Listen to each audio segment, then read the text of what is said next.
আকাশবাণী হয়ে গেছে। আল্লাহ রাব্বুল আলামিন সাহাবীর কানে, সেনাপতির কানে কথা ঢালতেছেন, এই সাহাবী ঘোড়ার লাগামটা টান দিয়ে পানির ভিতরে নামায় দে। সেনাপতিটাকে বলে, এই সাহাবীরা, এই সাথীরা, ঘোড়ার লাগাম টান দিয়ে পানির ভিতরে লাগায় দিবি, আমার পিছন পিছন আসবে, খবরদার সমুদ্র পার হওয়ার আগ পর্যন্ত আল্লাহর দিকে মুতাওয়াজ্জহ থাকবি। কারো যদি পিপাসাও লাগে খবরদার নিচের দিকে তাকাইবি না। সেনাপতি সবাই কিনে দলবল নিয়ে সমুদ্রের মধ্যে হেঁটে যাচ্ছে। হঠাৎ করে এক সাহাবীর পানির পেয়ালা, পানির বর্তন, পানির পেয়ালাটা বান্ধা ছিল ঘোড়ার গলাতে রশির সাথে। আস্তে আস্তে করে কেটে কেটে রশি কেটে কেটে পানির মধ্যে পড়ে গেছে পেয়ালাটা। আসসালামু আলাইকুম ওয়া রাহমাতুল্লাহি ওয়া বারাকাতুহু। ইন্নাল হামদালিল্লাহ নাহমাদুহু ওয়া নাস্তাঈনুহু ওয়া নাস্তাগফিরুহু ওয়া নু'মিনু বিহি ওয়া নাতাওয়াক্কালু আলাইহি ওয়া নাউযু বিল্লাহি মিন শুরুরি আনফুসিনা ওয়া মিন সাইয়্যাতি আ'মালিনা। من يهده الله فلا مضل له ومن يضلله فلا هادي له ونشهد أن لا إله إلا الله وحده لا شريك له ونشهد أن سيدنا وسندنا وحبيبنا وطبيبنا وطبيب قلوبنا وأولانا ومولانا محمدا عبد الله ورسوله الذي أرسله الله تعالى بالحق إلى الخلق بشيرا ونذيرا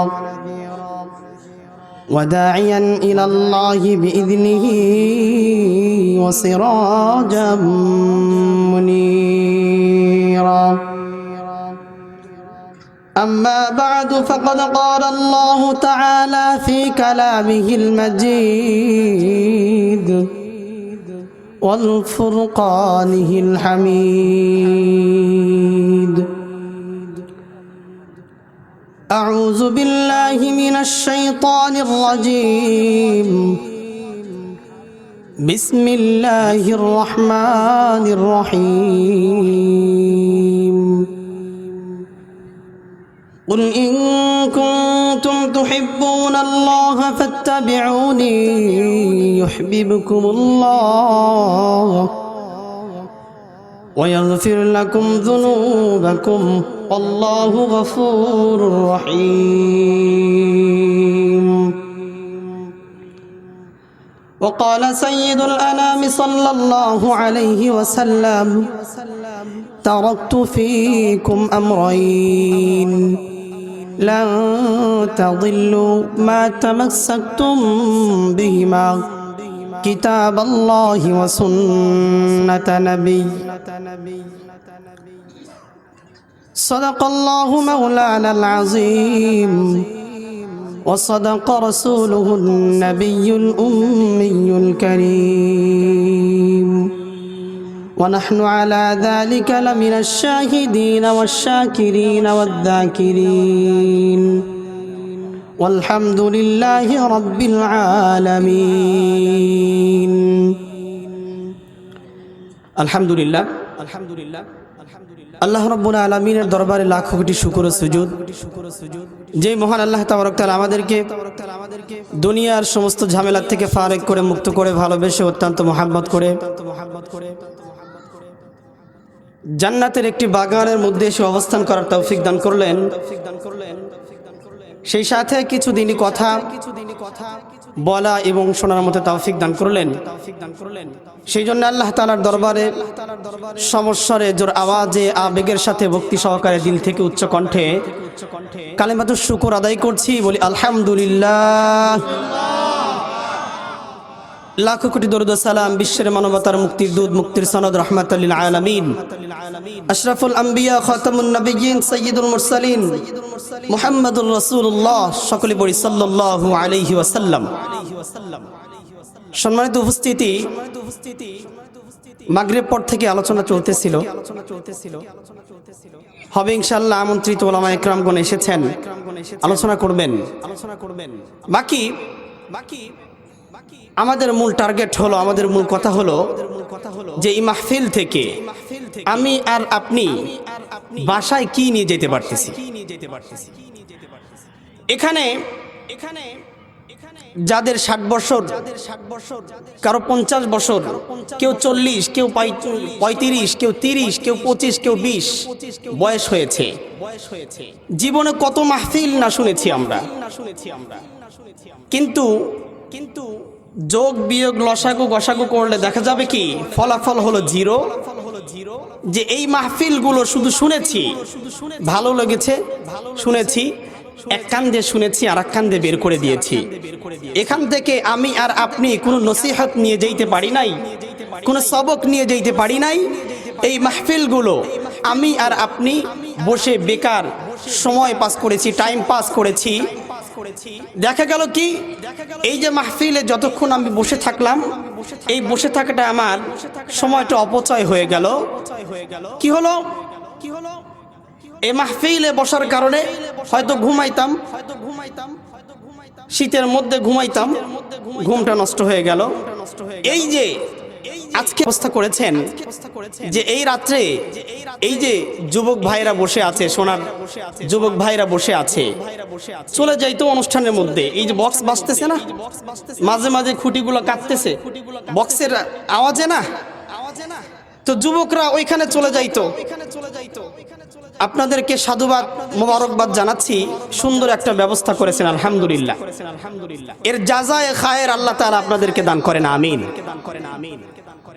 এই যে আজকে মাহফিলটার ব্যবস্থা করেছেন, মা বোনদের জন্য ব্যবস্থা করেছেন।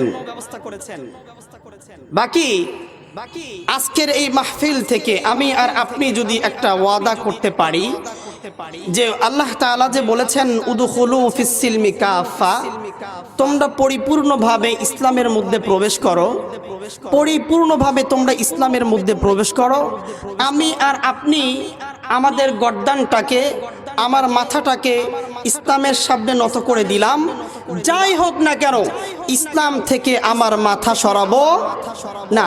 এই ওয়াদাটা যদি করে দিতে পারেন, আজকের এই মাহফিল কাল কিয়ামতের ময়দানে ইয়াউমা ইদিন তুহাদ্দিসু আখবারহা, এই যে খুঁটিগুলো সাক্ষী দিবে, এই যে বক্সগুলো সাক্ষী দিবে, মাইকগুলো সাক্ষী দিবে, যেই জমিনের উপরে আপনি বসে আছেন, কথাগুলো শুনছেন, এই জমিনটাও কাল কিয়ামতের ময়দানে সাক্ষী দিবে। আয় আল্লাহ, একে জাহান্নামে কেন দিচ্ছ তুমি? কেন তুমি জাহান্নামে দিচ্ছ? না, একে জাহান্নামে দেওয়া যাবে না। কেন জাহান্নামে দেওয়া যাবে না? আমার বুকে বসে, আমার উপরে বসে কোরআনের কথাগুলো শীতের রাত্রে কষ্ট করে শুনেছে, একে জাহান্নামে দিবা? আয় আল্লাহ, আমি দরখাস্ত করতেছি, আমার অ্যাপ্লিকেশনটা আপনি মঞ্জুর করেন, একে দয়া করে রহমতের খাতিরে আপনি মাফ করে জান্নাতে দিয়ে দেন। কাল কিয়ামতের ময়দানে আজকে যদি এখান থেকে একটা ওয়াদা করে যেতে পারেন, তাইলে কাল কিয়ামতের ময়দানে এই মাহফিলটা আমার আপনার জন্য নাজাতের জরিয়া হয়ে যাবে।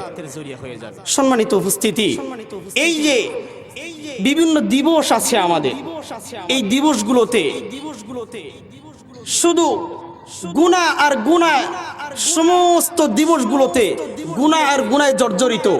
আমাদের যুবকেরা জর্জরিত হচ্ছে গুনায়, যুবতীরা জর্জরিত হচ্ছে, সেই সাথে সাথে আমাদের মুরব্বীগুলো গুনার মধ্যে লেগে যাচ্ছে। ঠিক না ভাই? ঠিক। সুতরাং এই যে এই দিবসগুলোর থেকে, এই গুনাহ থেকে আল্লাহ রাব্বুল আলামিন বলেছেন, অকালা রাব্বুকুম উদউনি আস্তাজিব লাকুম, হে বান্দারা, তোমরা আমাকে ডাকো, আমি তোমাদের ডাকে সাড়া দিব। সুবহানাল্লাহি ওয়া বিহামদিহি। আগের যুগের নবীদের এই সিফত ছিল, তাদেরকে অর্ডার করা হইতো যে হে নবী, আপনি আমাকে ডাকেন, আমার কাছে দোয়া করেন, আমি আপনার দোয়া কবুল করব। আর সেই মর্যাদা আল্লাহ রাব্বুল আলামিন উম্মতে মুহাম্মাদীকে দিয়েছেন। উম্মতে মুহাম্মাদীকে সেই মর্যাদা দিয়েছেন। আল্লাহ রাব্বুল আলামিন ঢালাও ভাবে বলেছেন, ওয়াকালা রাব্বুকুম উদউনি আস্তাজিব লাকুম, তোমরা আমাকে ডাকো, আমি তোমাদের ডাকে সাড়া দিই। সম্মানিত উপস্থিতি, পৃথিবীর মধ্যে বিশ্বনবী বলেন, আদ-দুআউ সিলাহুল মুমিন, তোমরা পৃথিবীর মধ্যে যত বড় অস্ত্রই দেখো না কেন, যত ক্ষমতাশালী অস্ত্রই দেখো না কেন, যত পাওয়ারফুল অস্ত্রই তোমরা দেখে থাকো, মনে রাখবা মুসলিমদের হাতে, মুমিনদের হাতে একটা অস্ত্র আছে, সেটার নাম হলো দোয়া। আদ-দুআউ সিলাহুল মুমিন। বিশ্বনবী বলেন মুহাম্মদ আরবি সাল্লাল্লাহু আলাইহি সাল্লাম বলেন যে দোয়া হলো মুমিনের জন্য সবচেয়ে বড় হাতিয়ার। দোয়া মুমিনের জন্য সবচেয়ে বড় হাতিয়ার। দোয়ার মাধ্যমে অসাধ্য সাধন হয়। সুবহানাল্লাহ। দোয়ার মাধ্যমে অসাধ্য সাধন হয়ে যায়। ইমাম বুখারী রাহিমাহুল্লাহ, ওনার নাম শুনেছেন? ইমাম বুখারী রাহিমাহুল্লাহ উনি যে চোখটা পেয়েছেন, এই চোখটা জন্মসূত্রে পাওয়া, অরিজিনাল না। উনি তো আন্ধা ছিলেন। ওনার মা নামাজের মধ্যে সিজদায় পড়ে দোয়া করতেছেন, আয় আল্লাহ, যতক্ষণ পর্যন্ত তুমি আমার ছেলের চোখ ভালো না করে দিবা, ততক্ষণ পর্যন্ত আমি সিজদার থেকে মাথা তুলব না। মা দোয়া করতেছেন, দোয়ায়ে মুস্তাজাব, কয়েকটা দোয়া, তার মধ্যে মা বাবার দোয়া আছে। সেই জন্য বিশ্বনবী মিসাল দিয়ে বর্ণনা দিয়ে বলতেন, এই উম্মতেরা, মা বাবার বদদোয়া থেকে তোমরা হেফাজত না, কারণ মা বাবার দোয়া বদদোয়া দুটোই আল্লাহর দরবারে ডাইরেক্টলি কবুল হয়ে যায়। সুবহানাল্লাহ। মুসলমান ভাইরা আমার, ইমাম বুখারী রাহিমাহুল্লাহ জন্মসূত্রে ছিলেন অন্ধ। ওনার আম্মাজান দোয়া করতেছেন, আয় আল্লাহ, আমার সন্তানের চোখ যেই পর্যন্ত আপনি ভালো না করে দিবেন, সেই পর্যন্ত আমি সিজদার থেকে মাথা তুলব না। ওনার আম্মা আওয়াজ পান, ছেলে খেলাধুলা করতেছে, সিজদার থেকে উঠে দেখেন ছেলে খেলাধুলা করে এবং চোখেও দেখতে পায়, খেলাধুলা করে এবং চোখেও দেখতে পায়। সুবহানাল্লাহ। মায়ের দোয়ার বরকতে চোখ পেয়েছেন। আল্লাহ রাব্বুল আলামিন এমন একটা চক্ষু ওনাকে দান করেছেন, যেই চক্ষু দিয়ে আমি আর আপনি যে যারা মুরব্বী হয়ে গেছে, চশমা ছাড়া দেখতে পায় না, 40 বছর 50 বছর বয়স হয়ে গেছে, চশমা ছাড়া দেখতে পায় না। কিন্তু ইমাম বুখারী রাহিমাহুল্লাহ এমন একটা চোখ আল্লাহ রাব্বুল আলামিন দান করেছেন, যেই চোখ দিয়ে জ্যোৎস্না রাতে চাঁদের আলোতে কিতাব লিখেছেন, চাঁদের আলোতে কিতাব লিখেছেন, চশমা লাগে নাই। সুবহানাল্লাহি ওয়া বিহামদিহি। শুধু তাই নয়, দোয়ার মাধ্যমে অসাধ্য সাধন হয়। সাহাবী নদী পার হবে সাথী সঙ্গী নিয়ে, সেনাপতি নদীর পাড়ে দাঁড়িয়ে, সমুদ্রের পাড়ে দাঁড়িয়ে আল্লাহ রাব্বুল আলামিনের কাছে দরখাস্ত করলেন, আয় আল্লাহ, কালিমুল্লাহর সঙ্গীকে পার করেছেন, নদী ভেদ করে নদীর ভিতর দিয়ে রাস্তা করে আপনি কালিমুল্লাহর সঙ্গীদেরকে পার করেছেন। ওগো আল্লাহ, আমরা কালিমুল্লাহর সাথী না, কিন্তু আমরা হাবিবুল্লাহর সাথী। আল্লাহ, নদী পার হবো, আমাদের জন্য আপনি ব্যবস্থা করে দেন। আকাশবাণী হয়ে গেছে। আল্লাহ রাব্বুল আলামিন সাহাবীর কানে, সেনাপতির কানে কথা ঢালতেছেন, এই সাহাবী, ঘোড়ার লাগামটা টান দিয়ে পানির ভিতরে নামায় দে। সেনাপতিটাকে বলে, এই সাহাবীরা, এই সাথীরা, ঘোড়ার লাগাম টান দিয়ে পানির ভিতরে লাগায় দিবি, আমার পিছন পিছন আসবে, খবরদার সমুদ্র পার হওয়ার আগ পর্যন্ত আল্লাহর দিকে মুতাওয়াজ্জো থাকবি। কারো যদি পিপাসাও লাগে, খবরদার নিচের দিকে তাকাইবি না। সেনাপতি সবাই কিনে দলবল নিয়ে সমুদ্রের মধ্যে হেঁটে যাচ্ছে। হঠাৎ করে এক সাহাবীর পানির পেয়ালা, পানির বর্তন, পানির পেয়ালাটা বান্ধা ছিল ঘোড়ার গলাতে রশির সাথে। আস্তে আস্তে করে কেটে কেটে রশি কেটে কেটে পানির মধ্যে পড়ে গেছে পেয়ালাটা। সাহাবীটা কি বলে, সেনাপতি, আমার পানির পেয়ালা সমুদ্রের মধ্যে পড়ে গেছে, উঠায়া দে তাড়াতাড়ি। বলে, লাগবে না, আয় তাড়াতাড়ি আয়, চলে আয়।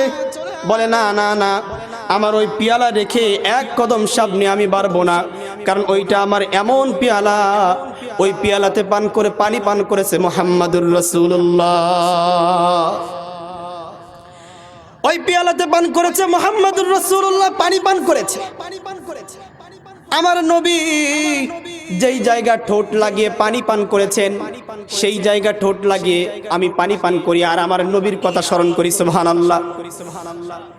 আমার পানির পেয়ালা উঠায়া দে, না হইলে এক কদম সামনে আমি বাড়বো না। সাহাবী দোয়া করতেছে, দেখেন দোয়ার মাধ্যমে অসাধ্য সাধন হয়। সাহাবী দোয়া করতেছেন, কে আসিস রে আল্লাহর মাখলুক, কে আসিস আল্লাহর মাখলুক। বিশ্ব নবী যেই বর্তনে যেই পেয়ালায় পানি পান করেছে, সেই পেয়ালাটা সমুদ্রের মধ্যে পড়ে গেছে। দে দে দে, বিশ্ব নবীর সম্মানের খাতিরে ওই পেয়ালাটা আমার হাতের মধ্যে উঠায়া দে। একটা মাছ সাহাবীর মুখে করে সাহাবীর হাতের মধ্যে পেয়ালাটা উঠায়া দিয়েছে। সুবহানাল্লাহ। আমার মুসলমান ভাইরা বলেন তো দেখি, 2-4 ডজন ডুবরু নামায় দিলে কি ওই পেয়ালাটা পাওয়া সম্ভব হইতো সমুদ্রের মধ্যে? বলেন না কি সম্ভব হইতো? কিসের মাধ্যমে পাইলেন সাহাবী? দোয়ার মাধ্যমে পেয়ে গেলেন। দোয়ার মাধ্যমে অসাধ্য সাধন হয়। ও মুসলমান ভাই, নারায়ে তাকবীর, নারায়ে তাকবীর।